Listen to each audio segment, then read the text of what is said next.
आज के इस वीडियो में मैं आपको जो है नाउन यानी कि हिंदी में इसे संज्ञा कहा जाता है।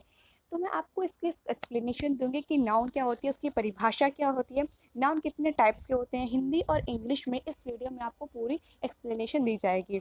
नाउन जो होता है वो हिंदी जो व्याकरण होता है उसका एक बहुत ही महत्वपूर्ण इंपॉर्टेंट टॉपिक होता है। तो आज के वीडियो में मैं आपको नाउन के बारे में बताऊंगी। मेरी आगे जो भी वीडियो आएगी उसमें मैं आपको प्रोनाउन हो गया, एडजेक्टिव हो गई, इनके आर्टिकल्स हो गए, इनके बारे में भी एक्सप्लेनेशन दूंगी। आगे की वीडियो मेरी उन टॉपिक्स पे होगी।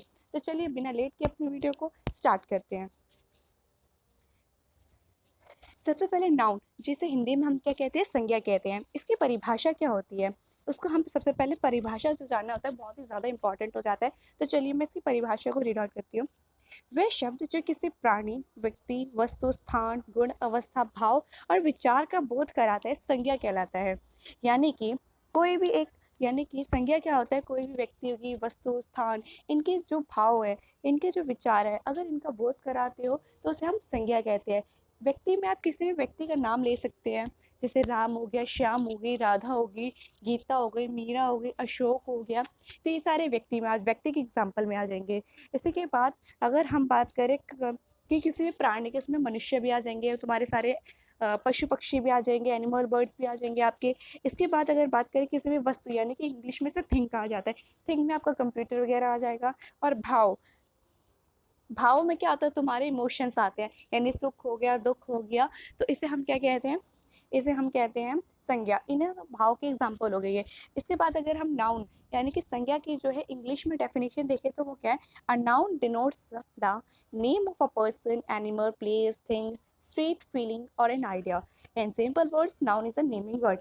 ठीक है, यानी कि जो इन चीज़ों को क्वालिफाई करे उसे हम क्या कहेंगे, जो इन चीज़ों को डिनोट करे, यानी नेम हो गया किसी भी का, पर्सन का नेम हो गया, प्लेस हो गया, थिंग हो गया, तो इन सबको डिनोट करे, इसे हम क्या कहेंगे, नाउन कहेंगे। तो आई होप कि आपको नाउन की जो डेफिनेशन है, परिभाषा है, वो अच्छी तरीके से समझ आएगी। तो चलिए अब आगे बढ़ते हैं। अब नाउन की यानी कि जो संज्ञा है वो कितने टाइप्स के होते हैं, उससे कितने प्रकार होते हैं, उसको समझ लेते हैं। नाउन के जो है पहले 3 टाइप से, ठीक है, लेकिन अब जो है इसमें 2 और जुड़े हैं, यानी कि 5 टाइप्स हो गया। ये जो 5 टाइप्स हैं इसमें जो 2 जुड़े हैं, यानी कि आपका जो द्रव्यवाचक संज्ञा और समूहवाचक संज्ञा, ये जातिवाचक संज्ञा के 2 भाग माने जाते हैं। अब मैं आपको वन बाय वन इन दोनों, इन सब पांचों की ही जो एक्सप्लेनेशन देती हूँ कि क्या होते हैं ये। सबसे पहले हमारे पास है प्रॉपर नाउन। ठीक है, सबसे पहले हम प्रॉपर नाउन यानी कि जैसे हिंदी में व्यक्तिवाचक संज्ञा कहा जाता है, इसके बारे में जान लेते हैं। किसी व्यक्ति, वस्तु, स्थान के विशेष नाम को व्यक्तिवाचक संज्ञा कहते हैं, जैसे राम, नई दिल्ली, कोलकाता आदि। यानी कि प्रॉपर नाउन क्या होता है, व्यक्तिवाचक संज्ञा जिसमें किसी एक विशेष यानी कि प्रॉपर थिंग को डिनोट किया जाता है। जैसे कि अगर मैं कहूँ कि बहुत सारी गर्ल्स वहाँ पे खड़ी हो रखी होंगी, तो मैं वहाँ पर जो है सारी लड़कियों को ना देखकर मैं किसी एक प्रॉपर जो एक लड़की का नाम लूँ, यानी कि मैं बोलूँ कि राधा, शीतल, राधा, शीतल, मीनाक्षी, मैं कुछ भी नाम लूँ, यानी कि किसी एक व्यक्ति के, एक स्पेसिफिक पर्सन का नाम लूँ, तो वो क्या होगा, तुम्हारे प्रॉपर नाउन में आ जाएगा। और ऐसे मैं प्लेस का नाम बोलूँ कि कंट्री हो गया, कंट्री तो एक हो गया है ना, लेकिन अगर मैं इसमें बोलूँ कि दिल्ली हो गया, आगरा हो गया, तो ये क्या हो जाएंगे, तुम्हारे प्रॉपर नाउन। इसके बाद अगर आगे हम बढ़ते हैं सेकेंड टाइप में, आगे है कलेक्ट कॉमन नाउन, जिसे हिंदी में जातिवाचक संज्ञा कहा जाता है। जातिवाचक संज्ञा वो संज्ञा होती है जो कि पूरे ग्रुप को लिया जाता है। ठीक है, जिसमें किसी एक व्यक्ति का नाम, जिसमें किसी एक व्यक्ति को नहीं लिया जाता, बल्कि पूरी जाति को लिया जाता है, पूरे ग्रुप को लिया जाता है। जैसे कि अब मैंने अभी आपको एग्जांपल दिया था कि कि मैंने एक लड़की का नाम लिया था, शीतल होगी, गीता हो गई, तो मैं यहाँ पर जो है किसी एक लड़की का नाम नहीं लगा कहूँगी, पूरे ग्रुप का नाम लेके, जैसे यहाँ पे बहुत सारी लड़कियाँ खड़ी हैं, मैंने लड़कियाँ कहा, किसी एक का भी नाम नहीं लिया, तो ये क्या है कि पूरे ग्रुप को डिनोट करिए, तो ये क्या आ जाएंगे, हमारे कॉमन नाउन। अब मैं बोलूँगी स्कूल, स्कूल में मैंने एक स्कूल का तो नाम नहीं लिया, यहाँ पे जो है पूरे ग्रुप ऑफ स्कूल आए हैं।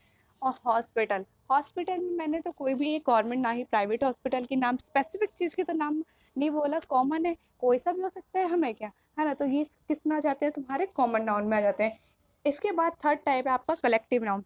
कलेक्टिव नाउन क्या होते हैं, वो एक ऐसे नाउन होते हैं जो कि किसी झुंड को यानी कि ग्रुप को डिनोट करते हैं।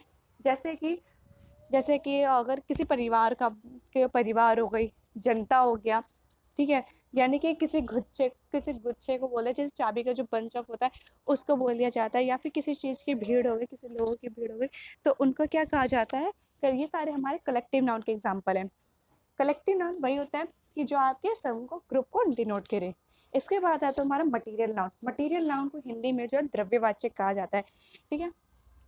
मटेरियल नाउन में क्या होती है, वैसी संज्ञा होती है कि जिसमें हम क्या करते हैं, किसी एक चीज़ को, किसी चीज़ को जो है हम उसे जो है गिन नहीं सकते, हम उसे काउंट नहीं कर सकते, ओनली हम उन्हें मेज़र कर सकते हैं।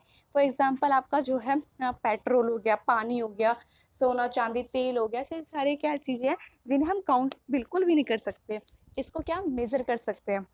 इसके बाद आपका आता है एब्स्ट्रैक्ट नाउन। एब्स्ट्रैक्ट नाउन को हिंदी में जो है भाववाचक संज्ञा कहा जाता है। ये वैसी संज्ञा होती है, इसमें हम लोग क्या होता है, सुख दुख यानी हमारे इमोशंस क्या आते हैं, हैप्पी सैडनेस, इनसे रिलेटेड होता है। ऐसी संज्ञा को हम क्या कहते हैं, भाववाचक हो गया। जैसे एग्जाम्पल में भी है, ईमानदारी हो गई, खुशी हो गई, प्यार हो गई, सच्चाई हो गई, दुख हो गया, तो ये आपके किसके होंगे, भाववाचक संज्ञा के जो होंगे उदाहरण होंगे।